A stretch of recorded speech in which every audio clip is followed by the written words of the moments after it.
Hi, I'm Brock Archer with Advanced Extrication. We're here at the Tesla Motors headquarters in Palo Alto, California. We're going to take a close look at the Tesla Model X.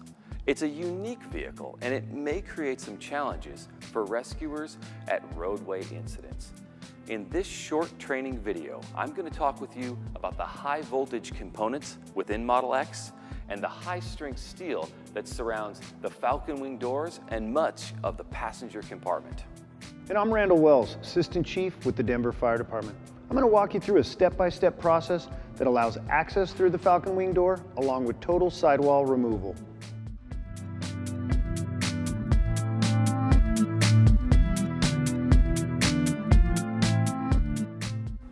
Like many manufacturers, Tesla uses advanced steel in the construction of the body structure. It's to protect the occupants in the case of a collision. For rescuers, it could present a challenge. In the Tesla Model X, we have dual-phase 980 and boron steel in the B pillar of the vehicle. It runs from about the roof rail down to just below the striker. We also have boron steel in the roof rail. That steel runs from just behind the B pillar down the A pillar, about halfway down the window. If we're going to be using hydraulic rescue tools to do a total sidewall removal or roof removal, we want to be aware of this steel. If we have trouble overcoming it with our power rescue tools, we want to use workaround techniques. Later, Assistant Chief Wells will show you proper workaround techniques that we developed for the Tesla Model X.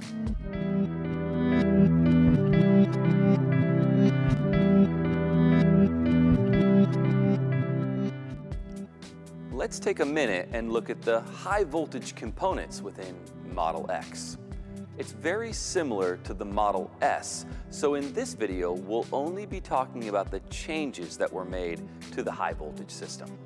If you're not familiar with the Tesla Model S, go back and watch the Tesla safety training video that we made for the Model S. That will give you a good foundation for watching this video. So like I said, the electrical system, the high voltage electrical system, has remained almost entirely the same with a few changes. We still have the 400 volt floor pan mounted battery. One change that has been made is that the DC to DC converter that was a concern for us in the Model S, it's been moved from the wheel well location on the passenger side to the center of the bulkhead, what is often referred to as the firewall. Although there have been no incidents where dash displacement was required in a Model S, Tesla made this change to make it safer for rescuers to interact with the vehicle if front-end damage does occur. In addition to the change in the DC to DC converter, the charge controllers are no longer located under the rear seat. They're now located in the driver's side quarter panel in the rear of the vehicle. So the high voltage cabling travels out of the 400 volt floor pan mounted battery up into the rear quarter panel on the driver's side. From there, it travels from the chargers across the rear door sill, just below where the hatchback latches, across to the rear quarter panel on the passenger side. There it meets another high voltage component. From there, the high voltage cabling is much like we found it in the Model S. It travels into the rocker channel or rocker panel up into the bulkhead front fender area of the vehicle, where it stays clear of most of what we would need to do for dash displacement as it enters the bulkhead and reaches the DC to DC converter.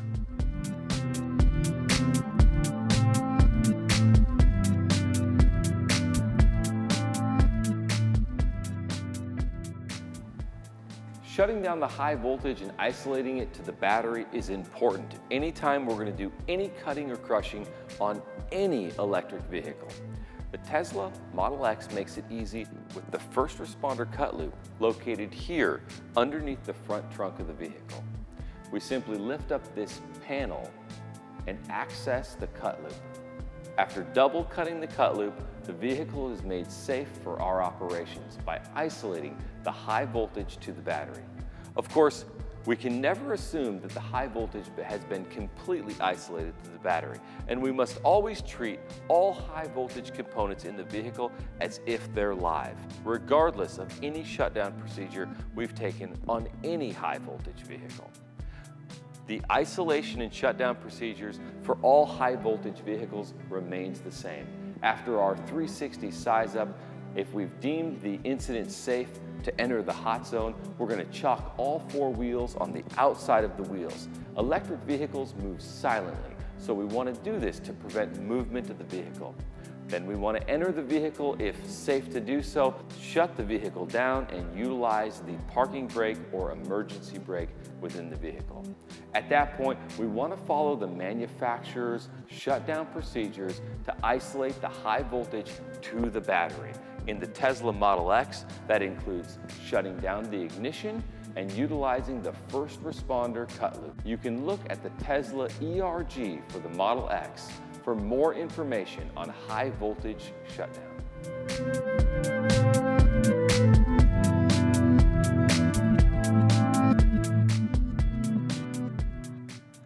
The Model X is equipped with 10 airbags to protect the occupants in the case of a collision. The most unique are the airbags located in the Falcon Wing doors. That's in both Falcon Wing doors. They're located in this area here, and they deploy up and over the side windows of the Falcon Wing doors to protect the occupants. It does the job of a roof airbag, but because the airbag couldn't be placed in the Falcon Wing door, it's located here in the lower portion of the door. It's a lot like what we would see in a late model convertible. There's also, of course, 2 airbags in the front 2 seats, on the sides of the seats, to protect the occupants there. We've got the standard steering wheel and front passenger bag as well. And we've also got roof airbags in the roof rail in the A-pillar location here and on the other side. We've also got knee airbags for both of the front occupants. For more information on the specific location of the airbags and the inflation cylinders, take a look at the Tesla ERG for the Model X.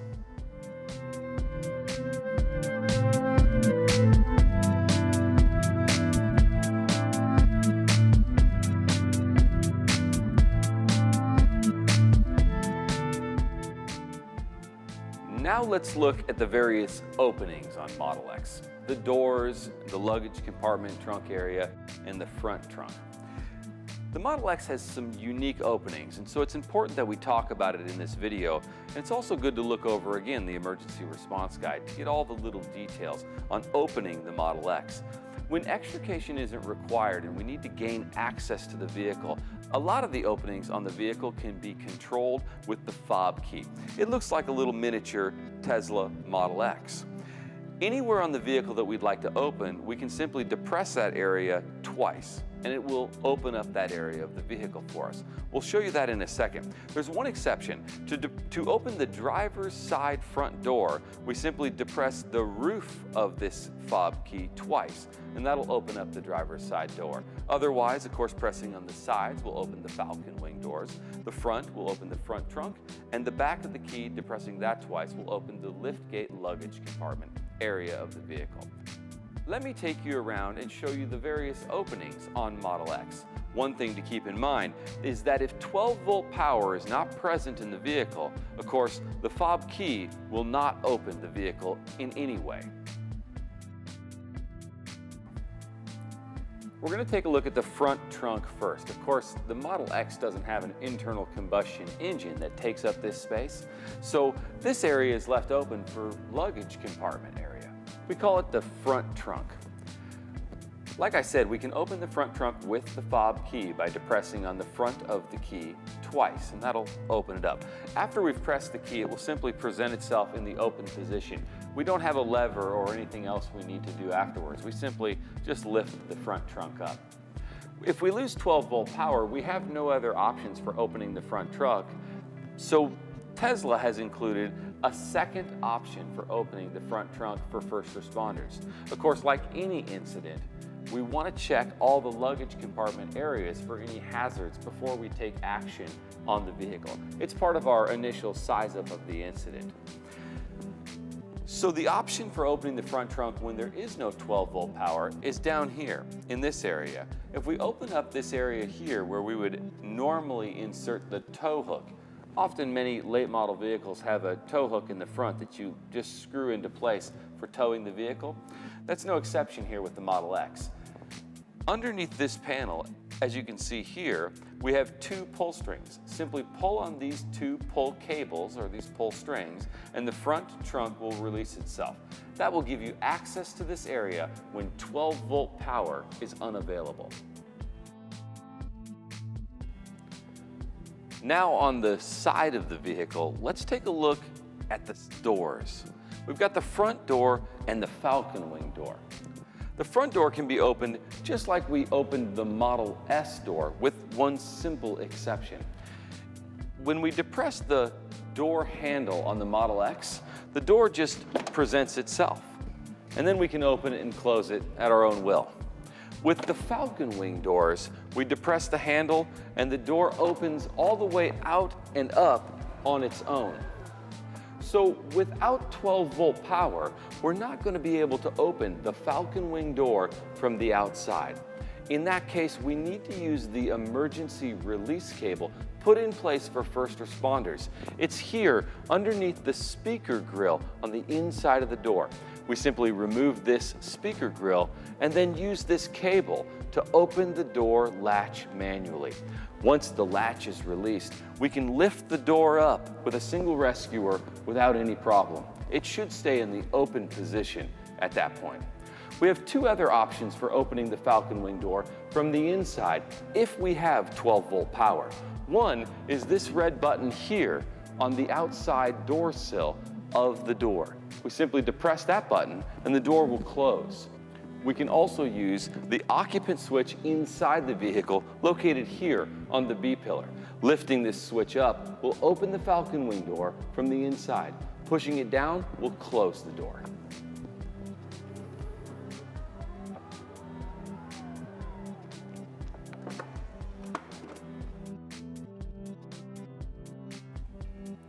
The liftgate on Model X acts as most liftgates, with a couple little exceptions. I'll show them to you. So to open the liftgate, of course, we can use the fob key by simply depressing on the back of the key twice, like we mentioned earlier. We can also reach underneath the Tesla logo here, like we see in most liftgates, and simply depress it, and the gate will open itself up. To close the liftgate, we've got a couple of options. We can use the manual close button here, or we can also depress the back of the fob key twice once again, and the liftgate will close. In the event of 12-volt power loss, we can utilize the emergency liftgate open switch just here underneath the little light in the center of the inside of the liftgate. We pull this trim out away from the liftgate and pull the cable inside. That will release the liftgate manually if we've got 12-volt power loss.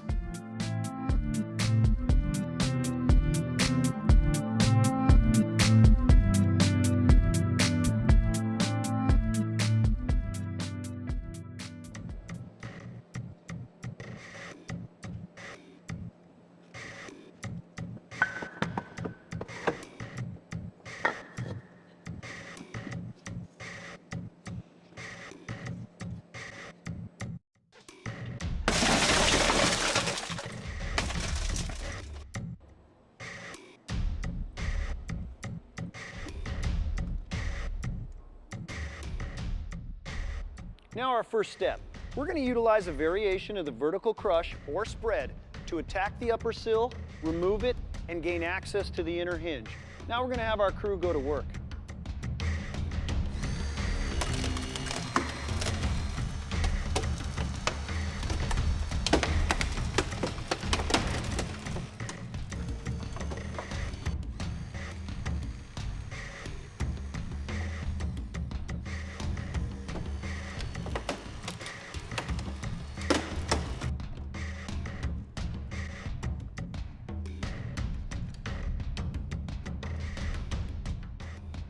We found in our research that the door is going to give in two specific locations, where the sill actually meets the door and in the upper area of the sill.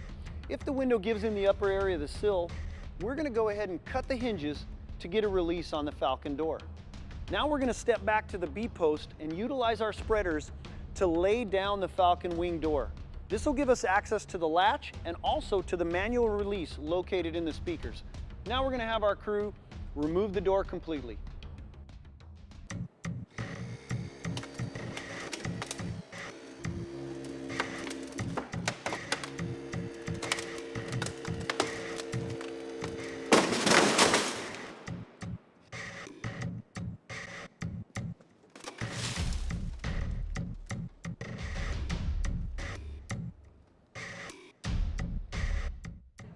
Next, we're going to make a series of cuts.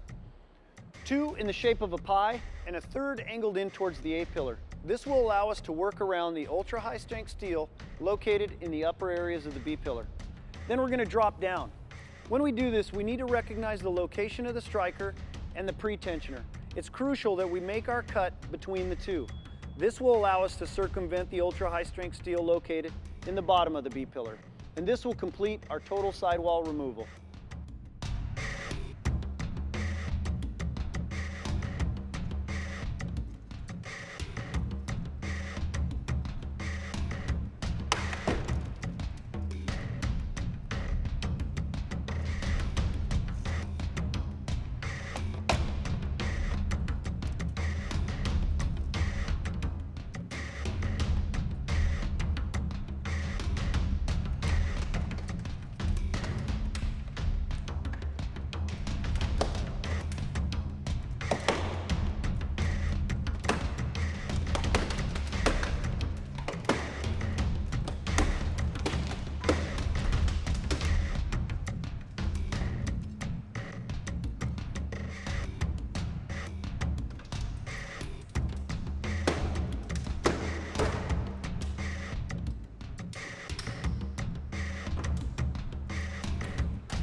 I hope this video has given you some tools and techniques to have a safe and successful encounter with the Model X.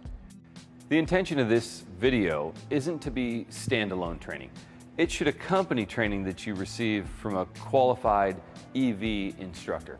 We want to thank Hurst's Jaws of Life for supporting the training, and especially Tesla Motors for once again raising the bar in how auto manufacturers and first responders can work together. I'm Brock Archer. I'm Randall Wells. Thank you, take care, and be safe.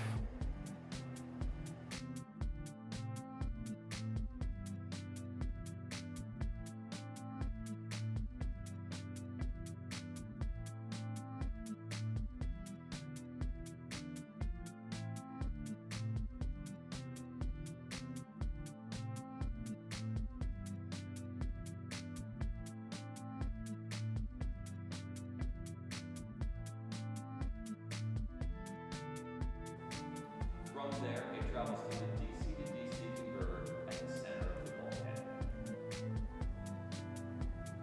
Let's go to lunch.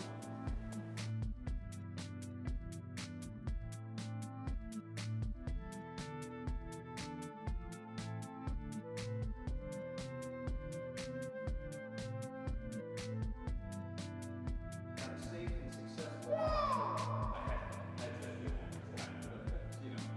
It's like that. It's like that. It's a tradition. Last time was funny, this time I got scared. It was great last time. All right, here we go.